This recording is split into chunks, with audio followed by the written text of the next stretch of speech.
नमस्कार। हरिद्वार से मैं बालाजी ज्योतिष ज्ञान दर्शन से बोल रहा हूँ। डेली के भांति आज भी एक छोटा सा वीडियो लेके आया हूँ। ज्ञानवर्धक वीडियो है, आप उसे अवश्य देखिए और उसको नोट कर लीजिए। छोटी छोटी रेमेडी से अपने ग्रह को कैसे ठीक किया जा सकता है, तो इसी विषय में आज मैं आपसे बात करना चाहता हूँ, चंद्रमा के बारे में। अब कई जगह प्रश्न उठते हैं, चंद्रमा का सुफल, चंद्रमा की दृष्टि, चंद्रमा नीच का है, चंद्रमा ऊंच का है। तो मेरे हिसाब से चंद्रमा ना ऊंच का अच्छा होता है ना नीच का अच्छा होता है। हर चीज बैलेंस में अच्छा होता है। चंद्रमा बैलेंस रहे तो सब चीज ठीक है।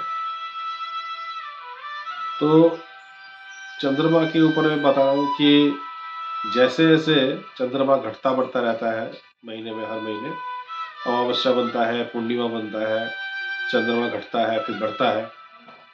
तो चंद्रमा के वजह से शरीर में जल तत्व है, ये चंद्रमा की वजह से प्रभावित होता है। ये तो वैज्ञानिकों ने भी इसको जांच करके देखा है, बात सही है। शास्त्र में बहुत पहले से विद्यमान है ये। हमारे मस्तिष्क में जल तत्व है, शरीर में जल तत्व है, 70% जल तत्व हमारे शरीर में विद्यमान है। ऐसे ही चंद्रमा जो है मन का कारक है, जल तत्व का कारक है।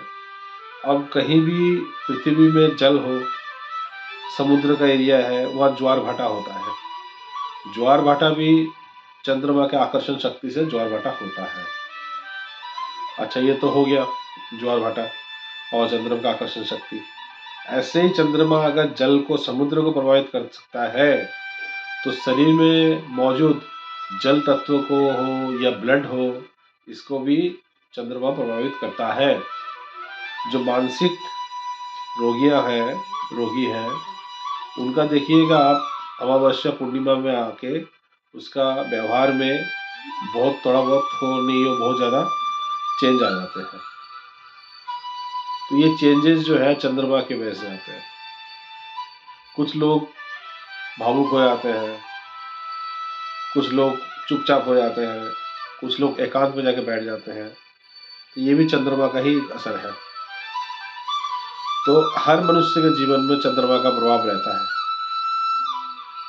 तो इसका आप लक्षण के आधार से आप समझ सकते हैं कि उस व्यक्ति का चंद्रमा कैसा है।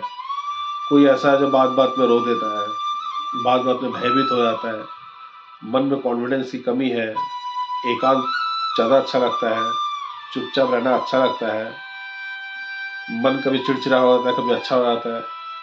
तो ये सब चंद्रमा का अपना एक असर की वजह से होता है। सब मनुष्य में होता है। एक समझने वाली बात यह है, अगर चंद्रमा का दुष्प्रभाव किसी के ग्रह में है, किसी के कुंडली में है, तो छोटी छोटी चीज करके आप उसको ठीक कर सकते हैं, मजबूत कर सकते हैं। वो क्या है कि आप शिवालय जाइए, जल में थोड़ा दूध मिलाइए, थोड़ा चीनी मिलाइए, शिव जी को अभिषेक कीजिए। डेली का ये नियम बांधिए। एकमात्र शिव जी ही जल तत्व को कंट्रोल कर सकते हैं, चंद्रमा को कंट्रोल कर सकते हैं, क्योंकि चंद्रमा उनके मस्तिष्क में है। जो काम कोई नहीं कर सकता वो शिव भोले भंडारी हमारे कर सकते हैं। इसलिए शिव जी की पूजा कीजिए, जल चढ़ाइए और सोमवार को घर में खीर बनाइए। वो खीर परिवार में सबको, पहले उस खीर को बना के शिव जी को अर्पित कीजिए। शिव जी को अभिषेक भी कर सकते हैं। उसके उपरांत वो प्रसाद रूप में आप सबको खिला भी सकते हैं। इससे भी चंद्रमा आपका बलवान होता है। और चीज़ क्या है कि किसी भी देवालय जाएंगे तो कोशिश कीजिए कि वहाँ पे साफ सफाई जरूर करें। बाल्टी है, लोटा है, झाड़ू है, जो मिल जाए आप उसको धोइए, झाड़ू लगाइए, साफ सुथरा कीजिए, वाइपर से पानी खींच दीजिए। इससे भी आपका चंद्रमा स्ट्रांग होता है। और चंद्रमा का एक और चीज़ दिखाया गया है कि जो बुजुर्ग महिलाएं होती हैं, उसको भी चंद्रमा का संज्ञा दिया गया है। अगर उनकी आप सेवा करें, सास है, आपकी माँ है, मौसी है, बुआ है, जो भी एजेड है, उनके अगर पैर छुएंगे रोज, तो उनसे जो आशीर्वाद मिलेगा उससे चंद्र ग्रह आपका मजबूत होता है। आपके जो कर्म का जो लिखा है, नेगेटिव चीज़ कुछ भी हो, वो धीरे धीरे ठीक होने लगता है। ऐसे ही फीमेल में एक भगवान ने खासियत दे रखा है कि जो भी महिलाएं हैं, पहले तो लड़की होती है, फिर बहू बनती है, फिर माता बनती है, फिर बुजुर्ग होती है। इस तरह से एक महिला का 3 रूप है। तो बाल्यावस्था का जो रूप है, इसको हम बुध बोलते हैं। टीनेजर जो शादीशुदी नहीं हुई है, तो बुध बुध ग्रह बोला जाता है। जैसे भी मैच्योर्ड हो जाती है, शादी हो जाता है, विवाह हो जाता है, उसी को उसको स्त्री की संज्ञा देकर उसको हम शुक्र की संज्ञा देते हैं कि ये शुक्र है।